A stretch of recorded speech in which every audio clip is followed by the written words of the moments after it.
ఈరోజు ఎన్నికల కమిషన్కి మహేష్ రెడ్డి గారు అలాగే మన YSR Congress party general secretary Appireddy గారు లీగల్ సెల్ టీము ఈరోజంతా కూడా పోయి సవివరంగా ఎన్నికల కమిషన్కి ఒక కంప్లైంట్స్ ఇచ్చాం 2 చోట్ల. ఎక్కడైతే హై రిస్క్ ఉన్నటువంటి పోలింగ్ స్టేషన్స్ ఉన్నాయో ఆ పోలింగ్ స్టేషన్ మీద ముందస్తుగానే వైఎస్ఆర్ కాంగ్రెస్ పార్టీ ఎన్నికల కమిషన్కి దృష్టికి తీసుకెళ్ళింది. దాని మీద అక్కడ గొడవలు జరిగేటటువంటి ఘర్షణలు జరిగేటటువంటి అవకాశం ఉంది, దీని మీద ముందస్తు చర్యలు తీసుకోవాలి అని చెప్పడం జరిగింది. అవన్నీ కూడా వదిలేశారు.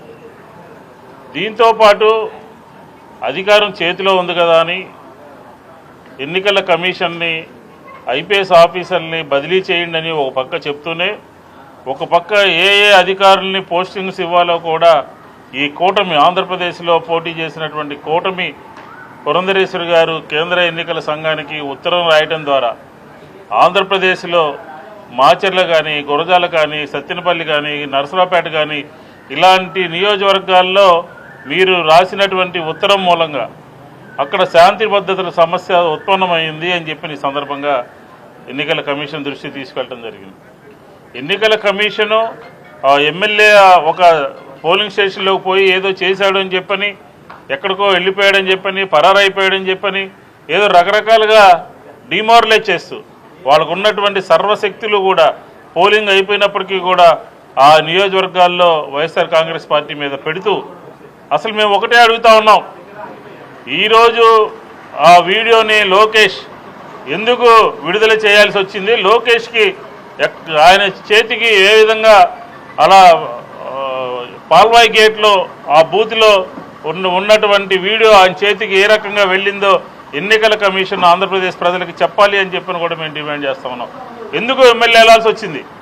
ఎందుకు ఆ రోజు పోలింగ్ రోజున ఉదయాన్నే 8కి 9కి వైఎస్ఆర్ కాంగ్రెస్ పార్టీకి సంబంధించినటువంటి ఓటర్లందరూ కూడా వెళ్ళి ఓటు వేయడానికి వెళ్తే అక్కడ దుర్భాషలాడి గొడవ చేసి కొట్టి ఓట్లు వేయడానికి వీలు లేకుండా రిగ్గింగ్ చేసినటువంటి సందర్భంలోనే అక్కడ ఎమ్మెల్యే ఇంటర్ఫీర్ అయ్యాడని చెప్పని కూడా ఈ సందర్భంగా మేము చెప్తా ఉన్నాం. కాబట్టి న్యాయము లేకపోతే ధర్మము శాంతి భద్రతలు ఈ ఎన్నికల కమిషన్ ఏమీ చూడలేదు, ఏకపక్షంగా వ్యవహరిస్తూ ఉంది.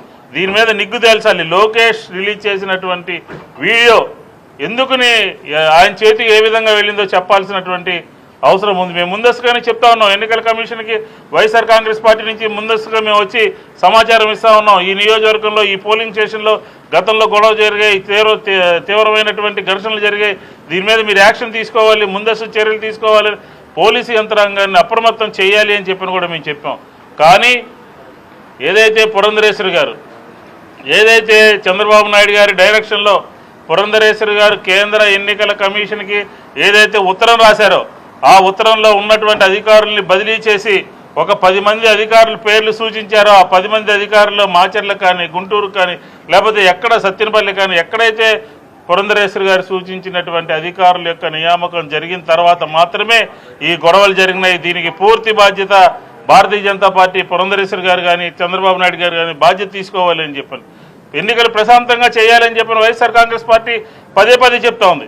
కాబట్టి రిగ్గింగ్ జరిగినటువంటి ప్రాంతాలు వైఎస్ఆర్ కాంగ్రెస్ పార్టీ ఓటర్లు వైఎస్ఆర్ కాంగ్రెస్ పార్టీకి సంబంధించినటువంటి ఎస్సీ బీసీ మైనార్టీ అలాగే ఇతర వర్గాలకు సంబంధించినటువంటి పేదలు ఓట్లు వేయడానికి వెళ్తే ఓట్లు వేయకుండా దౌర్జన్యం చేస్తే కళ్ళు మూసుకుందా ఈ రాష్ట్రంలో ఉన్నటువంటి ఆ ప్రాంతంలో ఉన్నటువంటి పోలీస్ యంత్రాంగం అని చెప్పిన కూడా వైఎస్ఆర్ కాంగ్రెస్ పార్టీ అడుగుతోంది. మేము ఈ రాష్ట్రంలో ఉన్నటువంటి పోలీసులందరి గురించి మాట్లాడలేదు.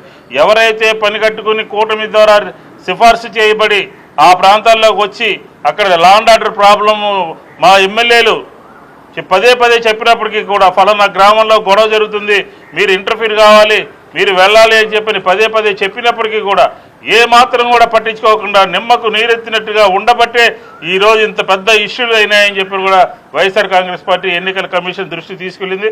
ఖచ్చితంగా లోకేష్ చేతికి ఈ వీడియో ఏ విధంగా వెళ్ళింది, దీనికి సంబంధించినటువంటి అధికారులు ఎవరు, అలాగే ఆ సంఘటన కన్నా ముందు ఏ ఏ బూతుల్లో ఎక్కడెక్కడైతే రిగ్గింగ్ చేసుకున్నారో, ఎక్కడెక్కడైతే దౌర్జన్యం చేశారో, ఎక్కడెక్కడైతే ఎమ్మెల్యే భార్యని, ఎమ్మెల్యే తమ్ముళ్ళని, ఎమ్మెల్యే కార్ డ్రైవర్ని, అలాగే ఎమ్మెల్యే ఇళ్ల మీదకి ఎక్కడెక్కడైతే తెలుగుదేశం పార్టీ పోయిందో వారందరినీ కూడా సిట్టు ఏం చేస్తుందంటే కొంతమంది ఇళ్ల మీద, కొంతమంది వాళ్ళ మీద కేసులు పెట్టేసి చేతులు దులుపుకునేటటువంటి ప్రయత్నం చేస్తూ ఉంది. అది కాదు, నిశ్చితంగా గమనించాలని చెప్పని కోరుతా ఉన్నాం.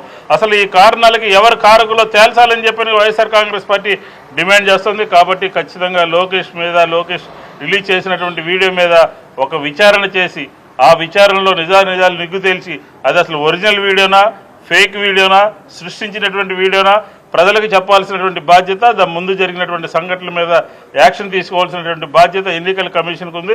మేమందరం కూడా పోయి ఈరోజు 2 కంప్లైంట్లు ఇవ్వడం, ఒకటి పర్టికులర్గా మాచెల్ల సంబంధించినటువంటి పోలింగ్ స్టేషన్స్, ఆ ఏ పోలింగ్ స్టేషన్స్లో ఏ గ్రామాల్లో ఏ విధంగా అక్కడ ప్రవర్తించారో దాని మీద ఇచ్చాము. అలాగే ఓవరాల్గా ఆంధ్రప్రదేశ్లో ఎక్కడెక్కడైతే పోలింగ్ స్టేషన్ల మీద తెలుగుదేశం పార్టీ కేడర్ దౌర్జన్యం చేసి నాయకులు దౌర్జన్యం చేశారో దాని అన్నిటి మీద సవివరంగా కంప్లైంట్ ఇచ్చాము. ఎన్నికల అధికారి కూడా మేము అన్నీ కూడా సమగ్రంగా విచారించి యాక్షన్ తీసుకుంటామని చెప్పారు. యాక్షన్ తీసుకోకపోతే ఇందాక మా ఎమ్మెల్యేలు చెప్పినట్టుగా న్యాయస్థానాలని ఖచ్చితంగా ఆశ్రయిస్తామని చెప్పిన కూడా ఈ సందర్భంగా తెలియజేస్తాము.